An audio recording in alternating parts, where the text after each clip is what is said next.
Assalamualaikum warahmatullahi wabarakatuh. Kami mahasiswa dari Universitas Pembangunan Pancabudi Medan di sini ingin melakukan observasi penelitian, Pak. Sebelumnya kami mau bertanya, Bapak di sini menjadi bagian apa? Kalau saya di pengurusan ini menjadi pengawas. Pengawas objek Kita kan wisata. pakai kita kan kalau di kooperasi kan ada namanya pengurus, ya ketua, sekretaris, bendahara, baru pengawas, kemudian anggota. Sebelumnya, Pak, saya nanya, mangrove itu apa, Pak? Mangrove itu hutan atau tumbuhan yang hidup di sepanjang garis pantai, tergenang di waktu air pasang dan bebas genangan di waktu air surut. Itu yang dimaksud dengan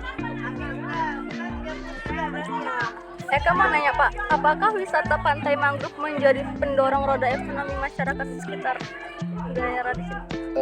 kalau mangrove ini tergantung, saya pikir ya. Pertama tergantung dari masyarakatnya dulu sih sebenarnya. Jadi mangrove ini kan tergantung dari masyarakat. Kalau saya bilang sih sebenarnya mindset ya, pola pikir. Ada mangrove yang ada hutannya, tapi mangrove masyarakat tidak bisa memanfaatkan hutannya gitu. Jadi saya pikir tergantung dari mindset ya, pola pikir itu sebenarnya. Jadi yang namanya hutan mangrove, mangrove itu pasti punya manfaat gitu. Itu dia. Manfaatnya apa? Ya salah satunya kalau untuk di hutan sebenarnya di sepanjang garis pantai kan dapat menahan abrasi, gelombang, kemudian juga tempat ekosistem ya, tempat berkembang biaknya ekosistem. Jadi banyak. Kemudian juga yang namanya hutan mangrove bisa dimanfaatkan apa aja. Ya bisa diolah juga untuk olahan makanan. Jadi tergantung bagaimana kita bisa memanfaatkan itu. Saya pikirkan tadi kan kembali kepada masyarakat dan bagaimana bisa memanfaatkan hutan kan gitu. Oh, bisa dijadikan makanan, Pak? Bisa. Makanan apa, Pak? Yang pasti kalau untuk di hutan ini contoh kayak misal kita bisa buat sirup, kemudian bisa dibuat dodol, kemudian bisa dibuat kerupuk. Sirup mangrove? Iya. Ada contoh barangnya, Pak?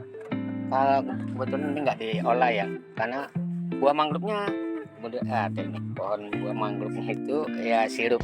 Yang untuk sirup itu bentuknya ada buahnya di sebelah sana, pohonnya pohon buah perpat namanya.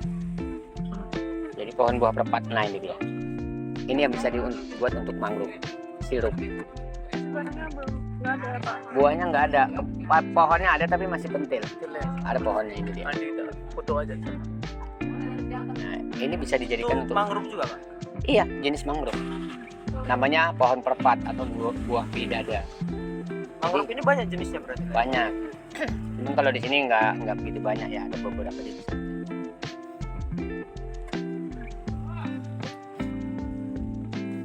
Kalau di objek wisata di sini, Pak, oleh-oleh ada atau khasnya ada dijual? Ya pasti kalau untuk makanan itu kita lebih dominan menjual kerupuk mangrove-nya aja.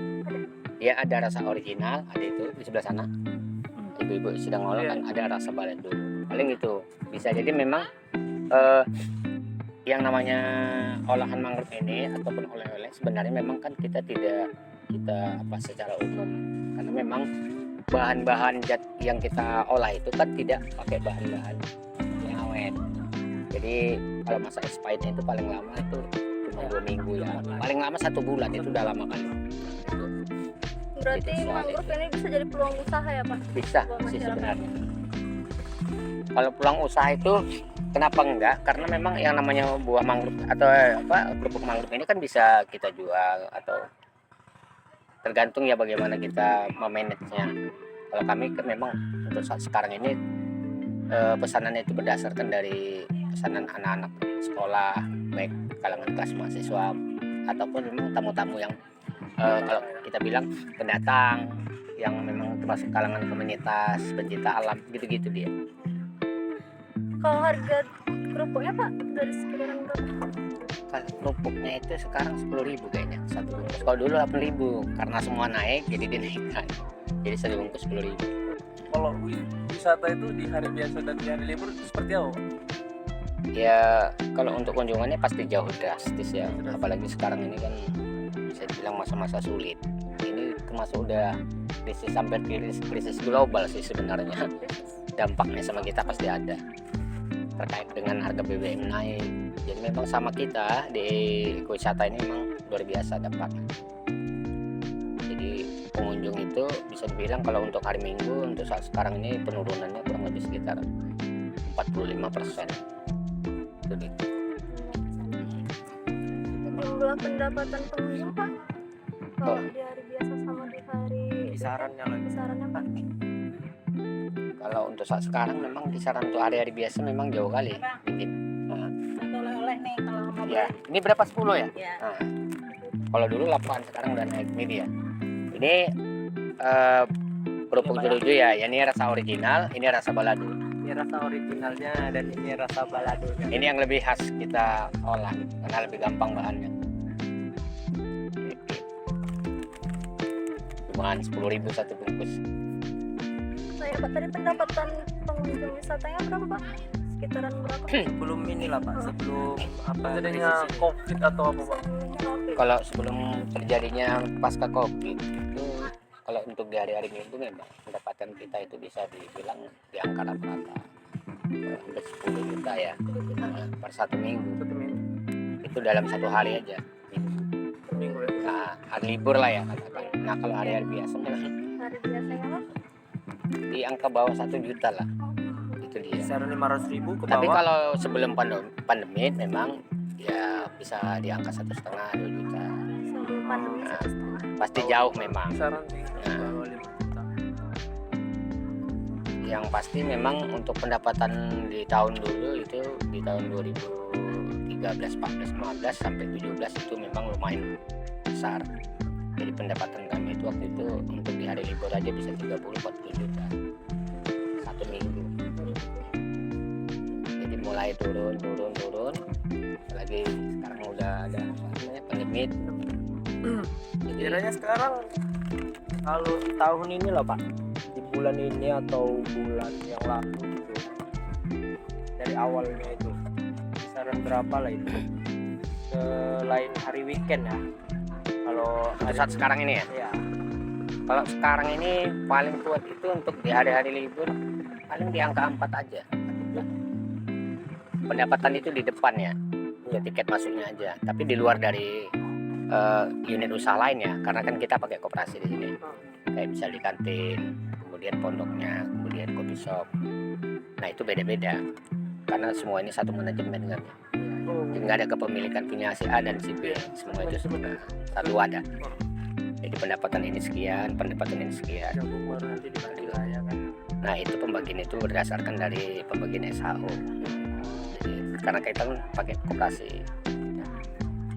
yang menjadi bagian dari tergabung di kelompok ini, itu yang mendapatkan SHO-nya. Kalau enggak ya nggak dapat. Ini pas penanaman pohon mangrove ini tahun kapan ya Pak? Kita mulai tahun 2003 ya sampai 2004 lah. Kurang lebih 2004 lah mulai penanaman. Ini wisata mangrove ini udah lama Pak? Kita mulai launchingnya itu 2012. 2012. Hampir akhir ya, akhir 2012 itu kita buka wisata mangrove. Perbedaan yang dirasakan sebelum dan sesudah adanya wisata mangrove ini kira-kira macam mana? Sebelumnya lah, sebelum ada mangrove ini orang-orang sini mata pencariannya atau penghasilannya gitu. Kalau cerita dulu ya, waktu kita belum ada apa-apa, Belum ada ya saya pikir memang sulit kali. Ya artinya kita di situ gotong royong itu secara apa namanya swadaya, apa yang kita lakukan swadaya. Bahkan sampai sekarang kita melakukan pembangunan ini swadaya, kita lakukan sendiri tanpa ada meminta bantuan ke lain. Gitu. Berarti ekonomi wisata di sini nggak ada ini Pak, nggak ada kerja sama dinas pariwisata. Kalau bentuk kerjasama saya pikir nanti nggak mungkin saya bohong, karena memang ini tiket distribusi masuknya ada. Jadi untuk satu orang 10.000 satu pasang tiket. 10.000 ini kan ada namanya 7.000. 7.000 inilah kita ya pengelolanya. Kemudian ini potong pajak 1.000 perak 6.000. Nah yang 3.000 ini dari dinas dispora, mereka titip. Jadi kita nggak dapat apa-apa di sini. Bersih untuk orang itu. Iya. Jadi kita cuma jual. Kemudian kan pajak dari sini kan mereka memang kena pajak. Cuman memang saya pikir ini kan terlalu besar ini buat kami beban. Cuma dapat 6.000 kita. Berarti objek wisata mangrove ini membantu masyarakat lokal untuk penyerapan tenaga kerja. Ya kalau itu pasti. Yang pertama memang kita di sini kan orang-orang yang bekerja di sini kan termasuk Putra daerah. ya putra daerah ya yang berdomisili di sini. Kegiatannya juga di sini. Sebagian juga rata-rata kita nelayan. Saya basicnya juga nelayan. Jadi sembari kita berusaha bersama dapat pendapatan sampingan, tapi kita juga bisa mengembangkan beberapa ide-ide ya. Di sini. Saya pikir yang paling penting sebenarnya ide. Oh kita harus buat gini, berinovasi. Gitu. Itu yang harus kita. Jadi semua yang ada di sini sebenarnya kan ide gagasan kita aja gitu.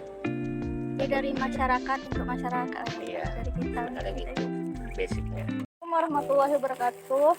Perkenalkan kami mahasiswa dari Universitas Pembangunan Pancabudi, Prodi Ekonomi Pembangunan, Bu. Ingin bertanya bagaimana proses pembuatan kerupuk dari mangrove ini, Bu?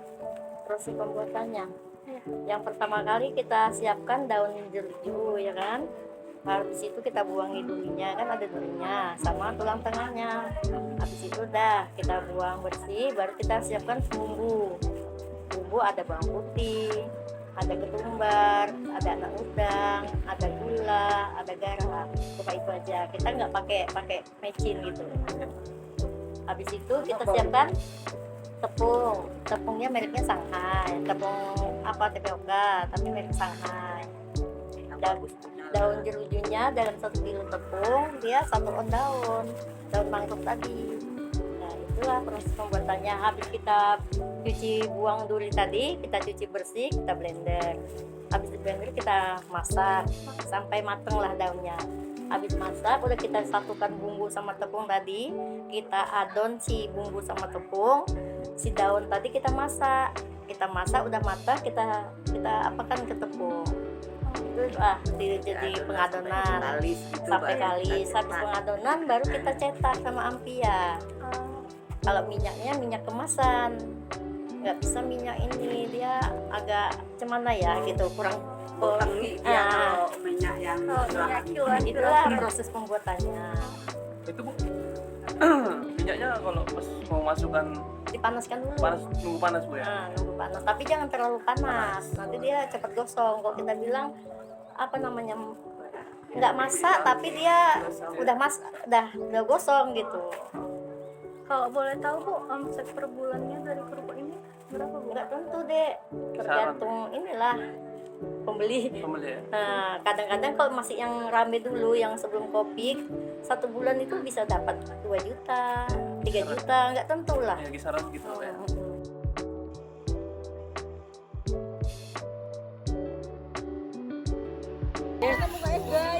tangannya nih buka seperti ini. Kalau nggak dibuka bisa, Pak? Bisa disobek aja di bawahnya sedikit supaya keluar nanti akarnya. Kita tanam jenis bakau hijau ya. Kita nanamnya sama-sama, kita doakan dia. Caranya gini. Bismillahirrahmanirrahim. Ya Allah, kita tanam pohon ini mudah-mudahan bermanfaat untuk alam semesta. Kita tanam aja. Iya, gitu udah bisa itu. Ya. Ya sampai sedalam ini ya, tanahnya sampai tenggelam ya, biar nanti dia nggak cepat timbul. Bisa. I see trees